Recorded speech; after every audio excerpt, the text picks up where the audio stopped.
So here we are, folks, session 35. We are in January 2026 now, and this trial started back in September 2025.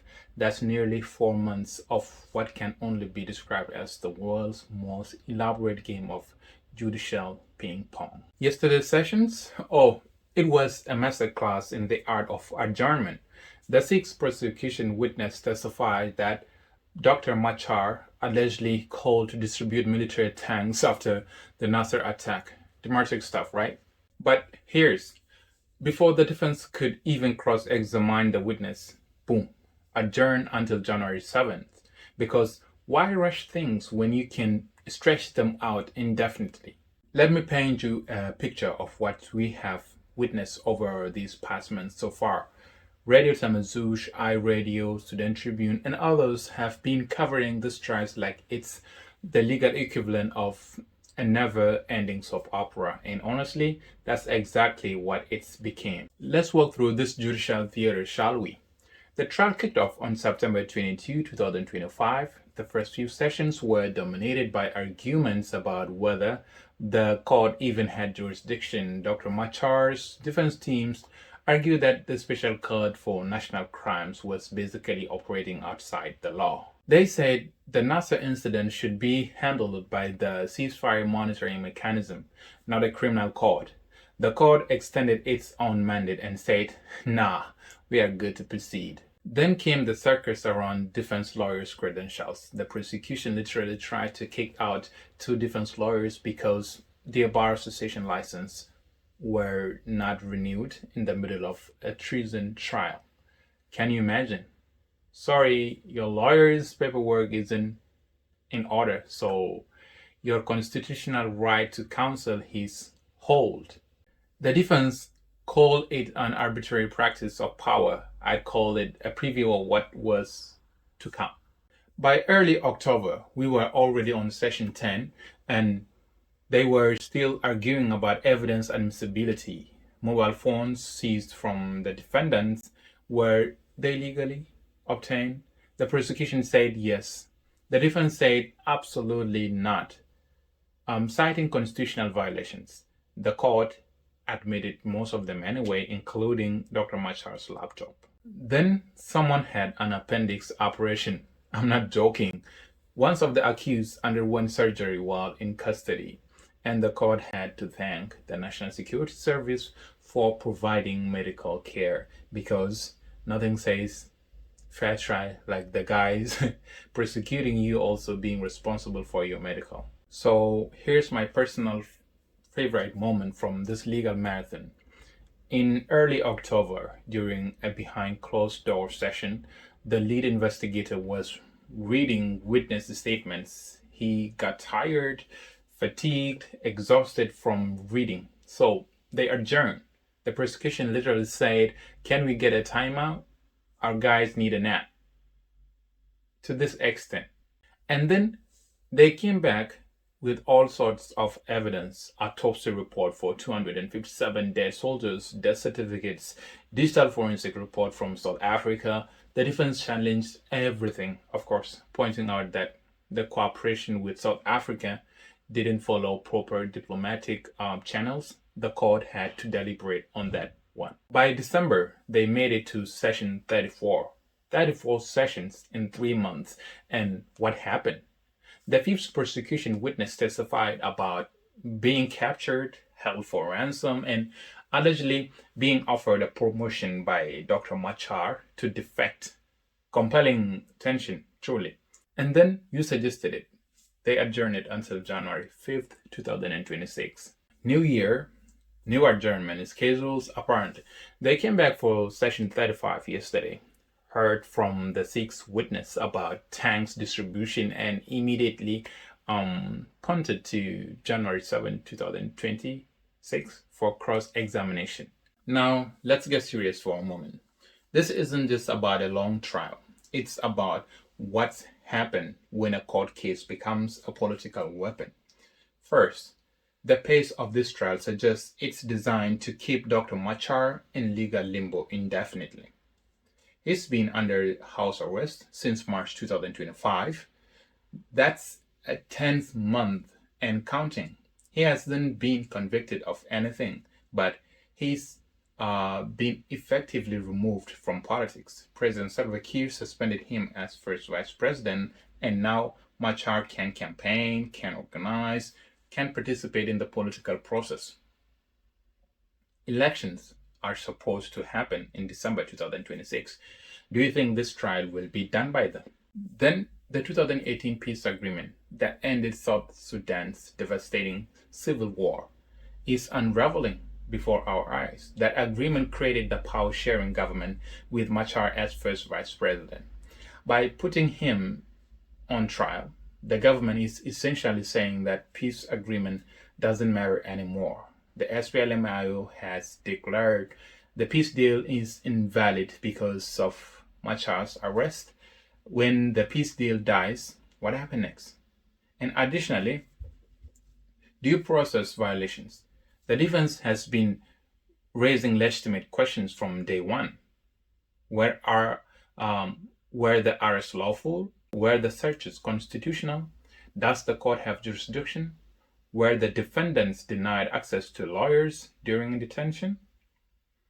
These aren't frivolous objections. They are fundamental questions about the rule of law, and they keep getting dismissed or ignored. You might be wondering, is this normal? Do political trials usually drag on like this? Let me give you some perspective. The famous Chicago 7 trial, the one about anti-war protesters during the 1968 Democratic Convention, lasted 5 months. The O.J. Simpson trial, which people call the trial of the century, lasted 11 months with 252 trial days. The McMartin preschool trial, which holds the record for the longest criminal jury trial in the United States history, lasted 919 days. It spread over nearly 3 years. But that involved hundreds of charges and a moral panic about child abuses. So then the Nuremberg trials after World War II lasted 4 years. But those were persecuting Nazi war criminals for the Holocaust and involved thousands of defendants. And then Saddam Hussein's trial took over 3 years, but that included multiple cases, dozens of witnesses, and the entire documentation of decades of atrocities. Dr. Machar's trial, 4 months in, we have had 35 sessions, and we are still on the prosecution's 6th witness. At this rate, we will hit the 100th session mark before the prosecution rests its case. That's not justice, and you can literally see that's just a theater. And unlike those other high-profile trials, this one is happening in a country that's supposedly in a transitional government bound by a peace agreement. Those other trials were post-conflict accountability mechanisms. This is happening while the peace agreement is still technically in effect, which makes it fundamentally different and fundamentally dangerous. So we zoom out and look at the bigger picture, because this trial isn't just about South Sudan anymore. This is about regional stability in the Horn of Africa. South Sudan gained independence in 2011 after decades of war with Sudan. 2 years later, in 2013, civil war broke out between forces loyal to President Kiir and Vice President Machar. That war killed an estimated 400,000 people. 400,000. It displaced millions. It created a humanitarian catastrophe that's still ongoing. The 2018 peace deal was supposed to end all of that. Now, that deal is collapsing, and the ripple effects are already being felt. Uganda's already involved. There are reports, and of course we've seen them, Ugandan airstrikes in South Sudan during the March 2025 Nasser incident.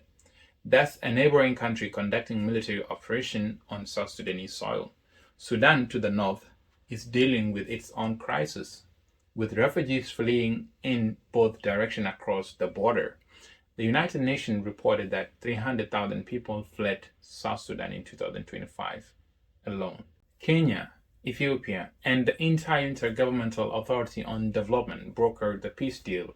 If it fails, their credibility as regional mediators fails with it.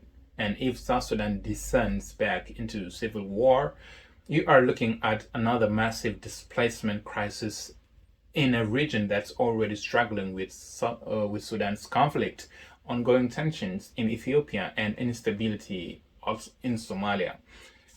There's also the ethnic dimension. This trials has reignited tensions between the Dinka and Nuer communities, South Sudan's two largest ethnic groups. President Kiir is Dinka, Dr. Machar is Nuer. The civil war was fought largely along ethnic lines. If this trial leads to renewed violence, you are looking at ethnic conflict that could easily spiral into another genocide. And let's talk about governance. If President Kiir can use the courts to remove his main political rival without a legitimate legal process, what message does that send to other leaders in the region? It normalizes the use of judicial systems as weapons. It tells autocrats that you don't need to kill your opponents anymore, just drag them through a never-ending trial. So the international community is watching, but they are watching helplessly. The United Nations mission in South Sudan warned that this could push the country to the brink of civil war. Regional leaders have called for dialogue, but President Kiir seems intent on eliminating Machar politically, and he is using the courts to do it and anything that he has. Session 35, nearly 4 months, 6 prosecution witnesses, countless adjournments, and we are nowhere close to a conclusion. This is a slow motion political execution dressed up in legal robes. So it's the death of the peace agreement by 1,000 adjournment. It's the weaponization of justice in a country that desperately needs the real thing.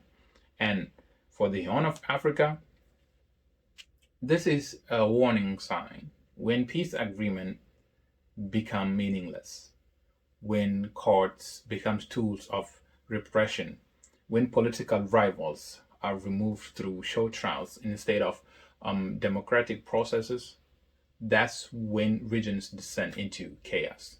So, when will this trial end? Session 50? Session 100?